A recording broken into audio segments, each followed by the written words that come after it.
حضرت دائی حلیمہ جو آپ کی امی ہیں، یعنی رضائی ماں ہے جو دودھ پلانے کے لیے لے کر گئی تھی، وہ کہتی ہیں نبی کریم صلی اللہ علیہ وسلم بچپن سے اتنا بیلنس رکھا کرتے تھے اور لوگوں کا خیال فرمایا کرتے.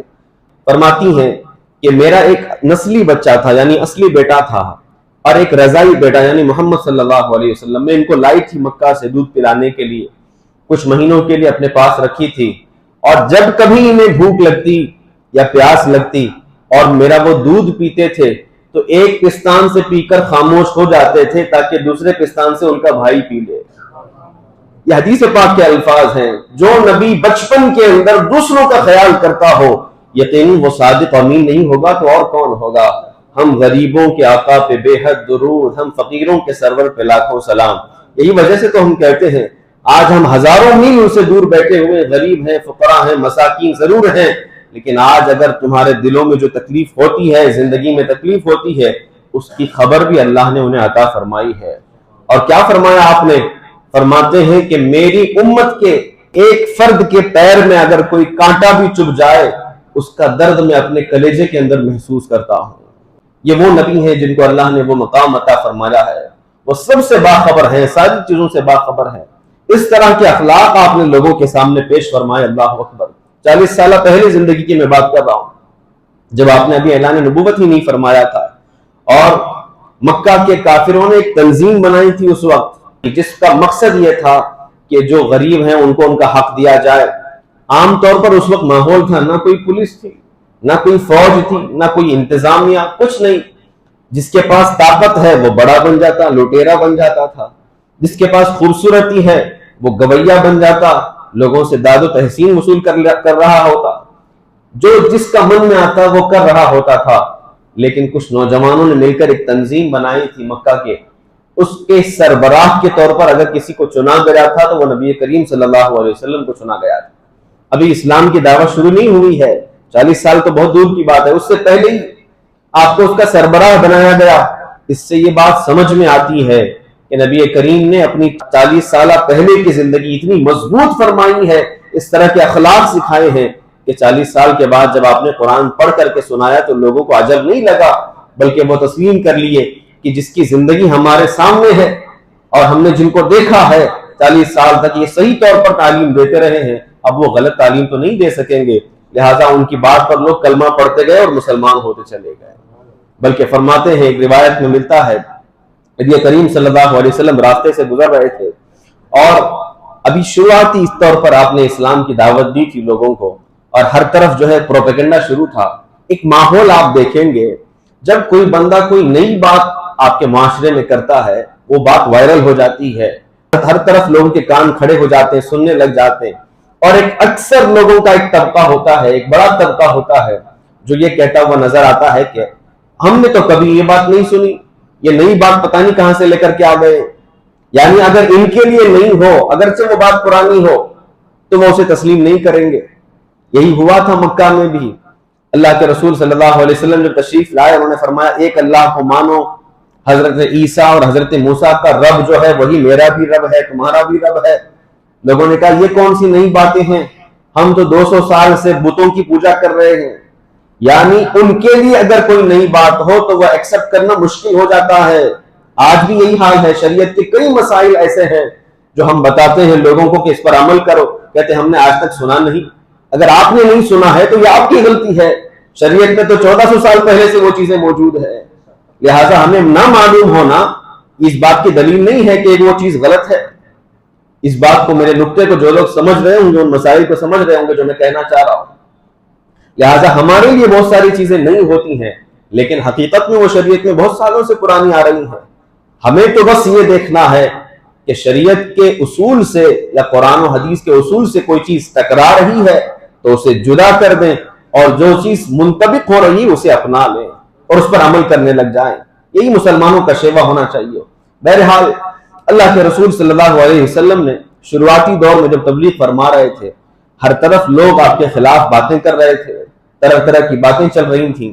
راستے سے گزر رہے تھے، روایت میں ملتا ہے ایک بوڑھی عورت تھی جس نے کوئی سامان اٹھا رکھا تھا، گھر کے باہر رکھی ہوئی تھی، اور کہہ رہی تھی میں گھر کے باہر سے جا رہی ہوں، مکہ چھوڑ کر مجھے کسی اور جگہ جانا ہے. آپ نے رک کر کے پوچھا، غریبوں کی مدد کیا کرتے تھے، بوڑھوں کی مدد کیا کرتے تھے، اٹھ کر کے آپ نے پوچھا کہ اے بوڑھی ماں کہاں جا رہی ہو، کس سفر کا ارادہ ہے، اس عمر میں تو تم سے سفر بھی نہیں ہو سکتا، کہاں جا رہی ہو؟ اس بوڑھی عورت نے کہا مجھے مکہ کے بڑے بڑے لوگوں نے آ کر بتایا ہے کہ اس شہر کے اندر ایک جادوگر آیا ہوا ہے، ایک جادوگر آیا ہوا ہے جو لوگوں کو ستاتا ہے اور مارتا ہے اور لوگوں پر ظلم کرتا ہے، اور جب کوئی اس کے قریب جاتا ہے وہ ایسا جادو کر لیتا ہے کہ سارا مال ساری جائیداد اپنے پاس کھینچ لیتا ہے، اور ساری چیزیں لوگ اس کے پاس دام کر کے چلے جاتے ہیں، دے دیتے ہیں، کوئی نہیں ہوتا، لہٰذا میں ڈر رہی ہوں، میرے پاس تھوڑی پونجی بچی ہے جس سے میں اپنی زندگی گزار سکتی ہوں، میں اسی جادوگر کے ڈر سے مکہ چھوڑ کر کہیں اور جا رہی ہوں۔ آپ صلی اللہ علیہ وسلم نے پوچھا کہ کیا تم جانتی ہو وہ جادوگر دکھتا کیسے ہے؟ میں تمہیں اس سے بچا سکتا ہوں، میں تمہاری حفاظت کروں گا، کون ہے وہ جادوگر؟ اس بوڑھی عورت نے کہا میں جانتی تو نہیں، میں نے اسے دیکھا تک نہیں کون سا جادوگر ہے، لیکن اس کا نام بہت سنا ہے۔ آپ صلی اللہ علیہ وسلم پوچھتے ہیں اس کا نام تو بتاؤ بی بی، کیا نام ہے کہ جس کے ڈر سے تم اپنا شہر چھوڑ کر کے جا رہی ہو؟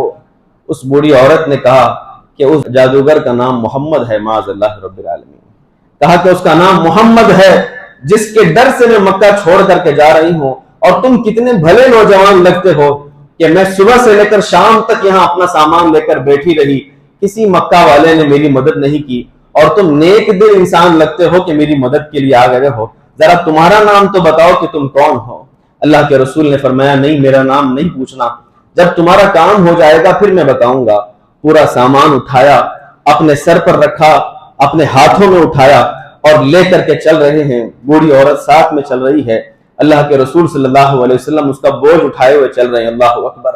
اور راستے میں صحابہ کرام دیکھ رہے ہیں، کچھ صحابہ ہیں جو اس وقت مسلمان ہو چکے، دیکھ رہے ہیں اللہ کے رسول صلی اللہ علیہ وسلم کی اس تبلیغ کے انداز کو، لیکن خاموش ہیں۔ چلتے چلتے اس بوڑھی ماں نے پھر اصرار کیا، کہا کہ بیٹا ذرا بتاؤ تو صحیح، میں تو رشتے میں تمہاری کچھ نہیں لگتی، لیکن تم میری اتنی مدد کر رہے ہو، اتنی زیادہ مدد کر رہے ہو، تمہارا نام تو بتاؤ۔ کہا کہ ابھی نہیں بتاؤں گا، جہاں تک تمہاری منزل ہے، جہاں تک تمہیں پہنچنا ہے وہاں تک پہنچا کر کے نام بتاؤں گا۔ اس علاقے تک گئے، وہاں سامان اتارا، اتار کر کے اس کے بعد وہاں کھڑے ہو گئے، اور روایت میں ملتا ہے آپ کی آنکھوں میں آنسو تھے۔ اس بوڑھی ماں کو دیکھ کر کے آپ نے ارشاد فرمایا جس محمد کے ڈر سے تو جا رہی ہے وہ محمد میرا ہی نام ہے، جس کے ڈر سے تو جا رہی تھی میں وہی ہوں، لہذا مجھ سے ڈرو نہیں، میں کوئی جادوگر نہیں ہوں بلکہ اللہ کی طرف سے بھیجا ہوا سچا پیغمبر ہوں۔ لوگوں نے میرے خلاف کئی باتیں گڑھ لیا ہے اور لوگوں نے مشہور کر دیا کہ میں ایسا ہوں ویسا ہوں، اور حقیقت تو تم نے دیکھ لیا ہے کہ میری زندگی کا مزاج کیسا ہے۔ وہ بوڑھی عورت گھبرا گئی اور رونے لگ گئی اور کہنے لگ گئی اگر وہ جادوگر محمد جس کے متعلق لوگوں نے مجھے بتایا وہ تم ہو تو تم اگر ہزاروں اس طرح کے اور جادو بھی دکھاؤ گے تو کہہ لو کہ تمہارا جادو میرے دل پر چل گیا ہے، اب جلدی سے کلمہ پڑھا کر مجھے مسلمان بنا دو۔ اللہ کے رسول صلی اللہ علیہ وسلم نے پھر کلمہ پڑھایا اور مسلمان بنایا۔ وہ جادو نہیں تھا جو لوگوں کی نگاہوں کے پر پردہ ڈال لیتا ہے، بلکہ اخلاق کا جادو تھا، کردار کا جادو تھا، اور اپنے الفاظ کے ذریعے سے کبھی کبھار اس طرح کی تلقین فرماتے کہ ہزاروں سال کی دشمنیاں ختم ہو جاتی اور لوگوں کے دل ٹھنڈے ہوا کرتے تھے۔ عمر فاروق رضی اللہ عنہ کیا کہتے ہیں؟ فرماتے میں بڑا سخت دل تھا، اگر کوئی قرآن پڑھتا میں اسے مارنے لگ جاتا تھا، لیکن ایک بار اپنی بہن کے گھر گیا اور قرآن سنا تو میرا دل پگھل گیا اور میں کہنے لگ گیا کہ ذرا یہ جو آیتیں تم پڑھ رہی تھی یہ کون سے کلام پاک کی آیتیں ہیں، مجھے بتاؤ تو صحیح۔ میرے بہنوی نے کہا کہ بہتر ہوگا کہ جس پر یہ آیتیں نازل ہوئی ہیں اس کی زبان سے سنو تو تمہیں مزہ آئے گا۔ میں نے کہا ذرا بتاؤ تو وہ کون ہے؟ وہ میرا ہاتھ پکڑے اور نبی کریم کی بارگاہ میں لے گئے اور 2-3 آیتیں سنا، اور حضرت عمر فرماتے ہیں میں کلمہ پڑھ کر مسلمان ہو گیا۔